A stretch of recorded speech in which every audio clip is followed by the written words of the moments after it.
Right, let's talk about what happens when not enough blood gets to the heart. So, first, if you develop a clot upstream of a capillary bed, this fluid will build up, it will congest, and it will eventually push out, and you will get edema.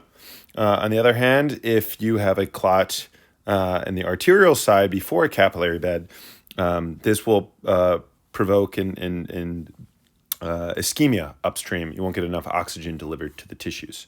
So the area that really gets screwed over, this is ischemia, not getting enough blood, hypoxia, not getting enough oxygen. Those go together. And if it's severe, then it's an infarction, a complete stoppage of blood flow to an area. It results in necrosis. Nearby areas, kind of like the event horizon, is the ischemic penumbra. So this can be saved if it's reperfused. So oftentimes you'll have collateralization where other blood vessels will grow to supply this area so that it can get just enough to keep living. So we talked about this before. Here I have the left ventricle. Here I have the interventricular septum. Here I have the right ventricle. Out over here, we have the epicardium. The epicardium is pretty much the same thing as the visceral serous pericardium, tomato, tomato. This is where the coronary artery arises. It's going to extend into the myocardium, shown here, and then the endocardium. And yes, there's lots of blood here, but diffusion stinks, and it really has a hard time getting in to the myocardium. So long story short, if we become ischemic, this tissue will be damaged first. And if it's a really bad infarction, then the entire issue will become ischemic and potentially infarcted. Coronary artery disease, so what is it in Star Wars? They're like, sadness leads to confusion, confusion leads to anger, anger leads to the dark side. Similarly here, we have hypertension leads to atherosclerosis. Atherosclerosis leads to clots and coronary artery disease, and coronary artery disease can lead to myocardial infarctions. So coronary artery disease, anytime we have occluded coronary arteries, this is going to cause ischemia, damage, endocardial remodeling, hypertrophy, and this can lead to heart failure, angina, myocardial infarctions, cardiac arrest, coronary steal, arrhythmias, and cardiac arrest again, apparently. Of all the heart issues, coronary artery heart disease or coronary artery disease is probably the main one. So again, the coronary arteries stem right off of the ascending aorta and fill during diastole to feed the heart, especially the myocardium. Just before we even get into this, maybe a good way to think about all of this is, here's a healthy person right here, and here's a person with a STEMI, which is the worst type of myocardial infarction. Then you might have an NSTEMI, and then you might have an unstable angina, and then you might have a stable angina. So this is a spectrum in terms of how bad things could be. So this is the worst, then this, then this, then this, and then this is obviously good. Somewhere in there we can have Prince Mental, the variant spastic. So stable angina, you can think of this as like a diet myocardial infarction caused by atherosclerosis. And basically, if you try to run around, your heart starts to hurt, chest pain, that is unstable angina. But when you sit down, you feel better. That's where you're stable. Unstable is the same thing, really, but even at rest, if you're lying down, your chest still hurts. So obviously, it's a little bit more severe. This is typically going to be a thrombus. So the atherosclerotic plaque has broken, and then a clot has developed, but it's not completely occluding it. This is honestly the exact same as an NSTEMI. So you're going to have T-wave inversion on the ECG, ST depression, but the main difference is that there's no cardiac markers.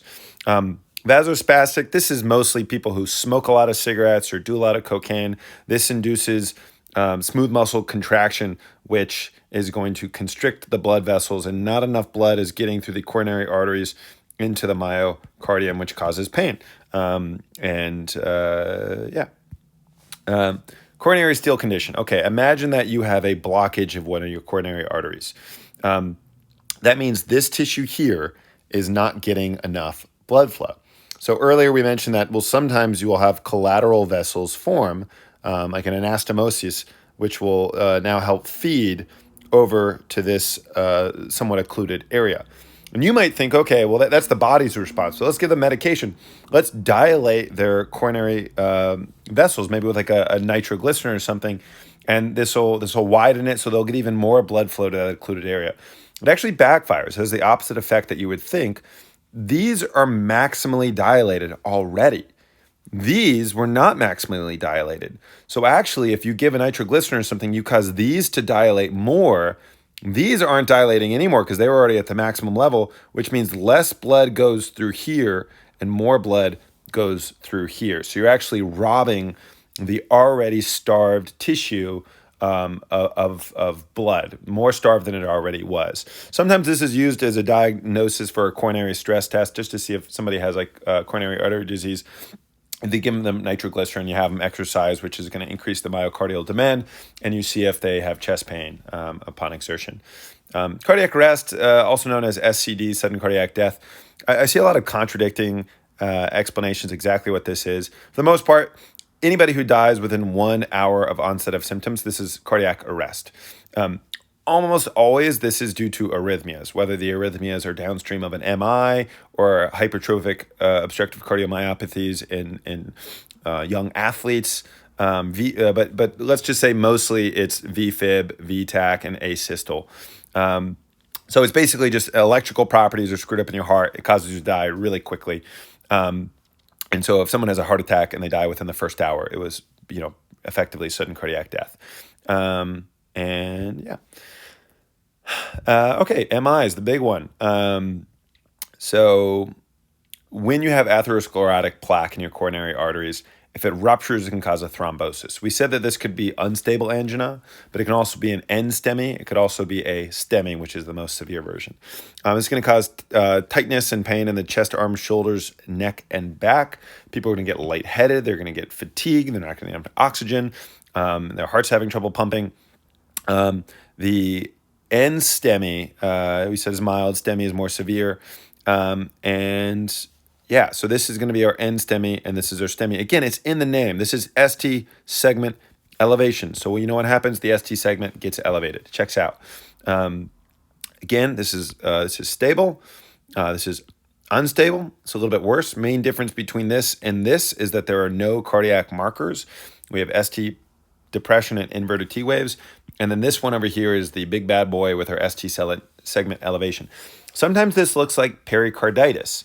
I guess it could also look like hyperkalemia a bit too, but let's just say pericarditis. Pericarditis is going to be diffuse ST segment elevation. And this is going to be localized to the lower anterior descending artery or the lateral circumflex artery or whatever. 2, 3, and 4 together are under acute coronary syndrome. And then, of course, 3 and 4, it's in the name. MI is the myocardial infarctions. The unstable angina and the STEMI, remember that this is our kind of like our epicardium, and then the blood is, we should be looking here. So sometimes we say this is infarcted, sometimes not, but so if this is my epicardium, the coronary vessels have a hard time getting into the penetrating the deeper layers. So that is why this occludes and infarcts first. You have transmural infarction if it's a more severe STEMI. For localization, so most of our coronary artery issues come from the LCA, which is why this is called the widowmaker. It affects elderly males and disproportionately. This is going to feed the IV septum, the left ventricle, and the anterolateral papillary muscle. I just think of antero because the LCA is on the anterior side. The next most common is the RCA. This has the posterior descending artery for 84% of people who are right dominant. And this feeds the AV node and the posterior and inferior side of the interventricular septum. The lateral circumflex is the least common, but still common. The coronary artery is the most common place of occlusion. This is the posterior ventricular walls and the posteromedial papillary muscle. I just think of the postero component. Remember, I think of one as an L for left, AVL is left. If you're on the left side, that's the circumflex. The precordial leads kind of go from the anterior medial all the way to the lateral. So you know what? 5 and 6 are also going to be lateral. 2 and 3 in AVF are going to be for the floor. So these are going to be on the bottom side. And what is the bottom supplied by? It's supplied by the RCA. So this is going to be RCA. And then the 1 and 2 can kind of hit a couple different areas. They can also hit maybe the right marginal artery. Can they? I'm actually not sure on that. Fact check me on that. But these are going to be a little bit of LAD, a little bit more IV septum though.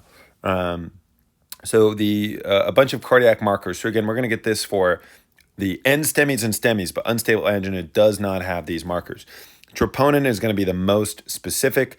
It has, the abundance is much greater. The half-life is much longer. This is the best thing to measure if you want to indicate an MI.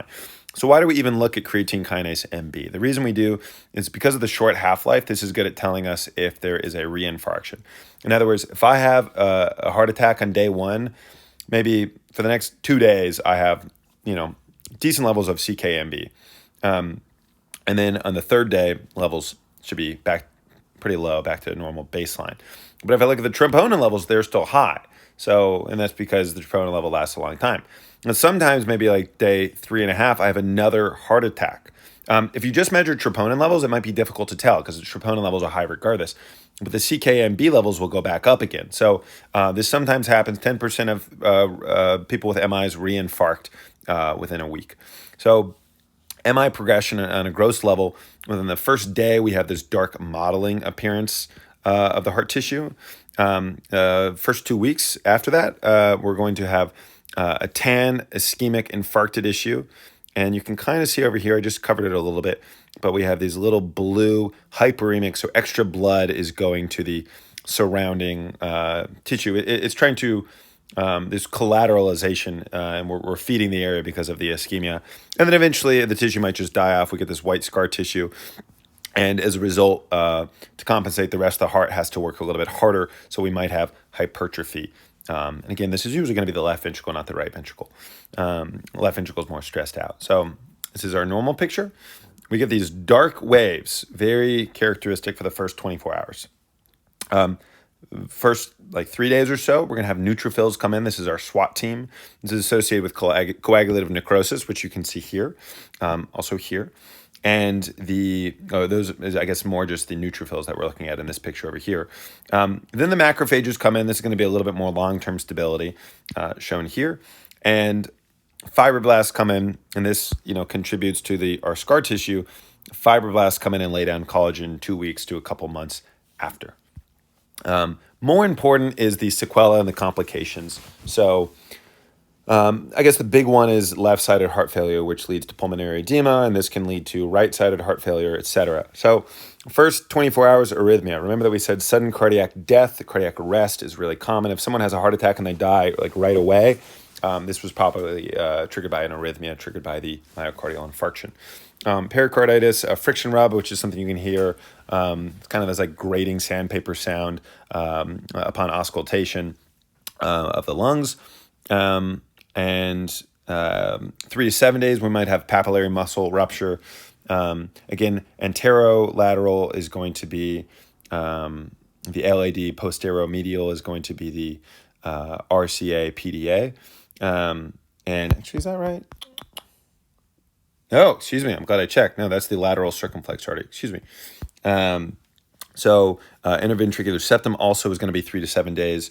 About 1 to 2 weeks, this is going to be a big one. Free wall rupture, which really just means the anterior side of the left ventricle is going to rupture and blood could spill out.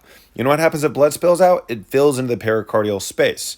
Blood in the pericardial space is really just this can lead to cardiac tamponade. So this is a big cause of cardiac tamponade.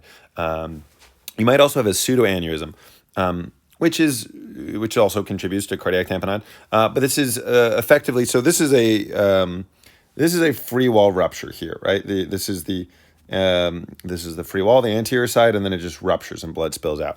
And this is what an IV septum rupture looks like. And here I have a pseudoaneurysm. Notice the timeline is the same, 7 to 14 days for free wall rupture and pseudoaneurysm. Because here, this was my myocardium. It ruptured, so that's a free wall rupture, but the pericardium didn't break. So the pericardium now is going to house a bunch of this fluid shown here. That is my pseudoaneurysm. So it makes sense that these would happen at about the same time. The only difference between them is whether or not the pericardium breaks as well. And then we have our true ventricular aneurysm. So this is, a couple weeks or months later. We have an actual deformation of the myocardium, whether it looks like that or whether it looks like that. We've deformed the myocardium. We've stretched it out. This is what an aneurysm is. We've dilated it, increased the diameter. And then it kind of makes sense. It takes a lot more time and effort to move the entire myocardium rather than just bust through it. Dressler syndrome is a big one. So I know we can get pericarditis here, but here we have autoimmune-induced pericarditis, and this again takes a couple of weeks to a couple of months. Pericarditis is just the inflammation of the pericardium. So if you have a myocardial infarction, you've killed a lot of your tissue, and so our contractility is down. And if the contractility is down, we might have more stasis of blood, which leads to a thrombus. You could have a stroke. Might go into cardiogenic shock.